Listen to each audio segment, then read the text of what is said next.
Rose Watkins tended the city gardens with the same meticulous care she'd given to everything for the past 68 years. Every morning at sunrise, she'd walk through Memorial Park with her gardening tools, knowing exactly which flowers needed water, which weeds required removal. The children who played there called her Flower Grandma. What they didn't know was that those same gentle hands had once diffused over 200 explosive devices during 18 years as the military's most decorated bomb disposal expert. Welcome to Whispers of Lives.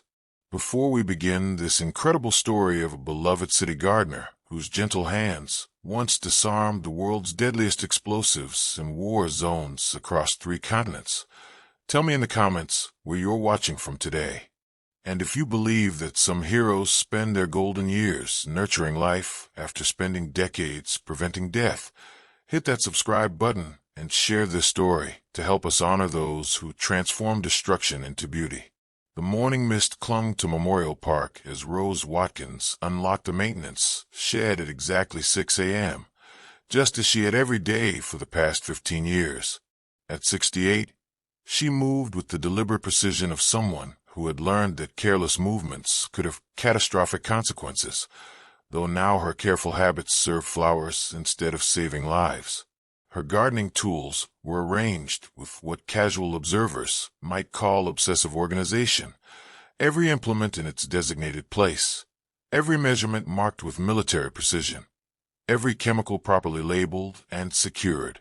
What looked like the fastidiousness of an elderly woman was actually the result of 18 years of explosive ordnance disposal training, where a misplaced tool or improperly stored material could mean the difference between a successful mission and a tragedy that made international headlines.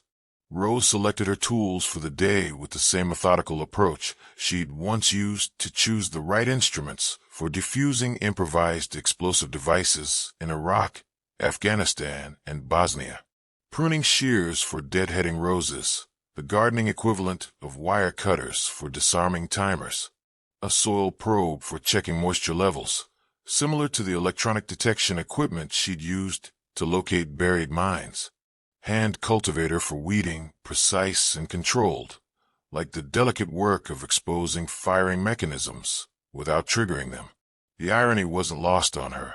For 18 years, she'd been one of the military's most skilled bomb disposal technicians, responsible for rendering safe the devices that others had built to destroy. Now she spent her days nurturing growth, coaxing beauty from soil, and teaching children about the patient miracle of seeds becoming flowers. Rose's transformation of Memorial Park had become something of a local legend.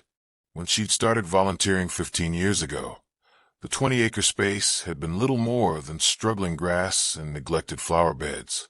Under her care, it had evolved into something that drew visitors from neighboring towns, carefully planned seasonal displays, walking paths lined with native plants, a children's garden where local schools brought classes to learn about nature. What the city council didn't know when they gratefully accepted her volunteer services was that Master Sergeant Rose Watkins, EOD, had been looking for a way to make something grow instead of preventing things from exploding. After nearly 2 decades of defusing bombs, clearing minefields, and training other specialists in the art of controlled destruction, she needed to prove to herself that her hands could create rather than just prevent catastrophe. The transition hadn't been immediate or easy. For the first few years of retirement, Rose had struggled with the silence. No radio chatter about potential threats. No adrenaline-fueled responses to emergency calls. No life-or-death decisions that required split-second timing and perfect execution. The quiet of civilian life had been almost unbearable for someone accustomed to operating in situations where every moment mattered. Gardening had started as therapy, something her Veterans Affairs counselor had suggested as a way to channel her need for precision and control into something peaceful. Rose had approached it with skeptical compliance, expecting to find it boring compared to the intensity of military EOD work. Instead, she discovered that gardening required many of the same skills that had made her exceptional at bomb disposal. Patience to work slowly and methodically, attention to detail that could mean the difference between success and failure, the ability to read subtle signs and respond appropriately, understanding that sometimes the most delicate touch was required to achieve the desired outcome. Most importantly, both disciplines required absolute respect for the power of what you were working with, whether it was C for explosive or concentrated fertilizer, electricity or water, chemistry or biology. The principles of careful handling, proper storage, and systematic approach applied equally to diffusing bombs and cultivating roses. "What kind of package?" she asked calmly. Detective Santos looked surprised by the question. Most civilians either panicked or asked irrelevant questions when confronted with a bomb threat. "Backpack left unattended. Anonymous tip came in 20 minutes ago claiming it contains an explosive device." Rose's mind automatically shifted into tactical assessment mode. Anonymous tips suggested either a hoax or a coordinated attack. Backpack placement near children's equipment indicated either maximum psychological impact or amateur planning. Time delay between placement and report could indicate timer activation or surveillance of response. "Have you established a perimeter?" Rose asked. "Ma'am, I really need you to evacuate now," Detective Santos said, though she was beginning to look puzzled by the elderly gardener's unexpectedly professional questions. Rose looked around the park, which was rapidly filling with emergency responders. The bomb disposal truck was positioning itself at what appeared to be about 300 meters from the suspicious package, standard safe distance for an unknown device. The evacuation was proceeding smoothly, with officers efficiently moving civilians away from the potential blast zone. But Rose noticed something the responding team might have missed. The suspicious backpack was positioned directly downhill from the park's main water feature, a decorative pond that was fed by underground pipes carrying water from the municipal supply. If the device was large enough, an explosion in that location could rupture those lines and potentially contaminate the city's water system. More concerning was the playground equipment itself. The new climbing structure had been installed just 6 months ago, and Rose remembered the construction crew mentioning that it was anchored with deep concrete foundations. An explosion near those foundations could send concrete fragments flying like shrapnel, dramatically increasing the danger radius. Rose made a decision that would have surprised anyone who knew her only as the gentle gardener of Memorial Park. "Detective Santos, I need to speak with your bomb disposal team immediately." "Ma'am, please, you need to evacuate." "My name is Rose Watkins, Master Sergeant, retired, United States Army Explosive Ordnance Disposal. I have 18 years of experience with bomb disposal and counterterrorism operations. Your team needs to know about environmental factors that could affect this situation." Detective Santos stared at her for a moment, trying to reconcile the image of the elderly woman in gardening clothes with the authoritative tone and professional terminology she was hearing. "You're saying you're military EOD?" "Retired, but I know this park better than anyone, and there are infrastructure considerations your team may not be aware of." Within minutes, Rose found herself briefing Sergeant Mike Rodriguez, the lead bomb disposal technician, on the underground utility layouts, foundation structures, and environmental factors that could complicate the situation. Her technical knowledge and systematic approach immediately identified her as a fellow professional, despite her unlikely appearance. "Ma'am, with respect, how do you know all this?" Sergeant Rodriguez asked. 18 years defusing bombs in Iraq, Afghanistan, Bosnia, and domestic situations, Rose replied matter-of-factly. Plus 15 years maintaining this park. I know every pipe, every foundation, every potential complication. Sergeant Rodriguez's expression shifted from skepticism to respect. "Master Sergeant Watkins, would you be willing to provide technical consultation on this operation?" Rose looked back toward the children's playground, where yellow tape now marked the boundary of potential devastation. In her mind, she could see Tommy Chen's excited face, from just a few hours earlier, talking about sunflowers and patience and taking care of things so they could grow. "Yes," she said simply. Over the next 2 hours, Rose found herself in a role she hadn't expected to play again. She provided detailed intelligence about the park's layout, consulted on approach routes that would minimize exposure to potential secondary hazards, and advised on evacuation procedures that accounted for the specific geography of Memorial Park. When the bomb disposal robot's initial reconnaissance revealed that the suspicious backpack contained what appeared to be a sophisticated improvised explosive device, Rose was asked to review the video feed and provide her assessment. She studied the images on the portable monitor with the same focused intensity she'd once brought to far more dangerous situations. The device showed signs of professional construction, clean wiring, proper component integration, timer mechanism that suggested experience with electronics. "This isn't amateur work," she told the team. "Whoever built this knew what they were doing, but they made 2 mistakes." "What mistakes?" Sergeant Rodriguez asked. "First, they used a digital timer with LED display. Visible countdown creates psychological pressure, but also provides intel about remaining time. Second, they positioned it for maximum psychological impact rather than maximum physical damage. A truly sophisticated operator would have placed it to compromise the water mains or gas lines." Rose's analysis proved accurate.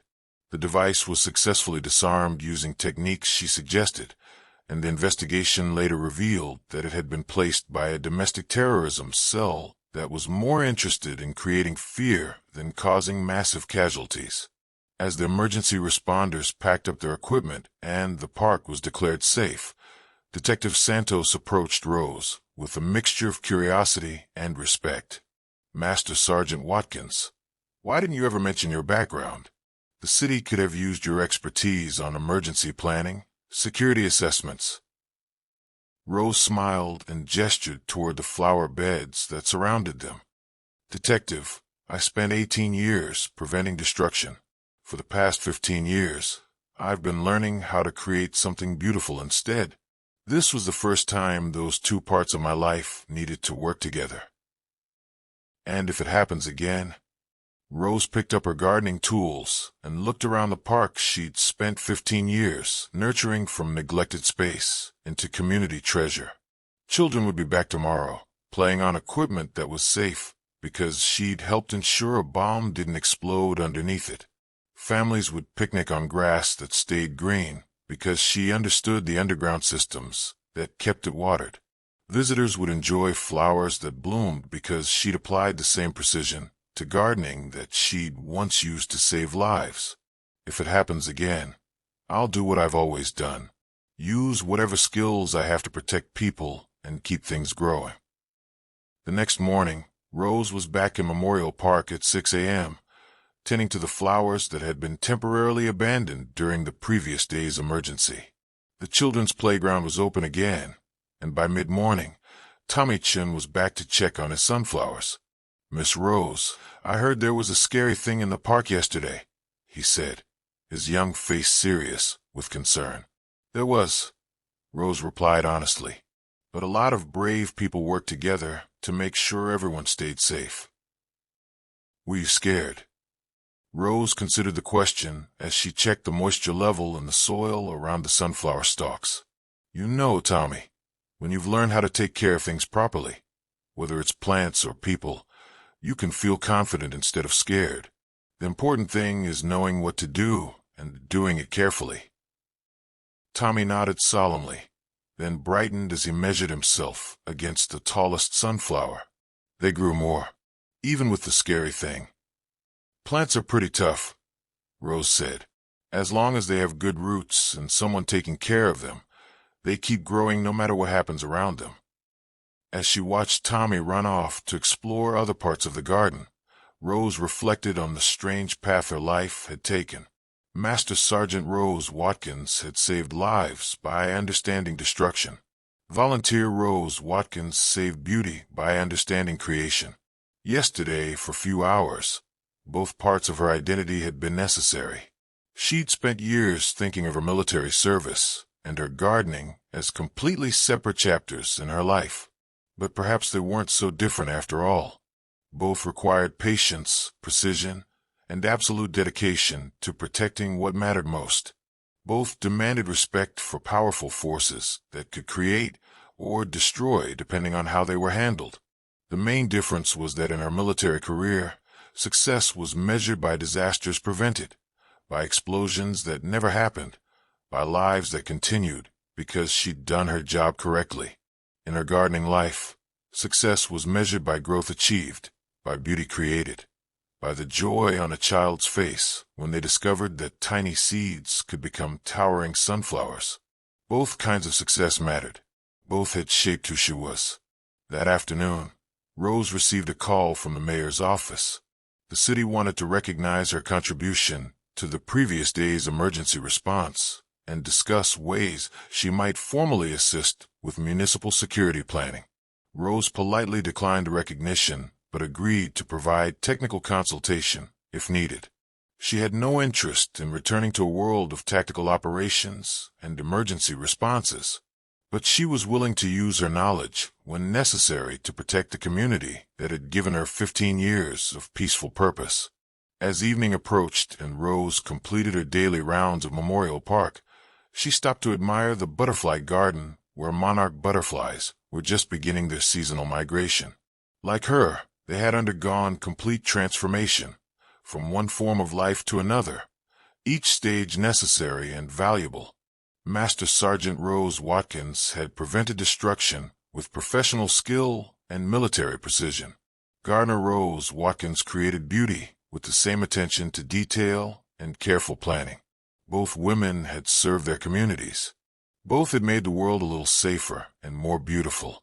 And tomorrow morning at 6 a.m., she would be back with her gardening tools, tending flowers with hands that had once diffused bombs, nurturing growth with knowledge gained from preventing destruction, teaching children about patience and care, while quietly protecting them with skills they would hopefully never need to understand. Some heroes wear uniforms and disarm explosives. Others wear gardening gloves and plant flowers. The best heroes understand that both missions, preventing destruction and creating beauty, are essential to a world worth protecting. Rose Watkins had been both kinds of hero, and she knew that the garden she tended was more important than any bomb she'd ever defused.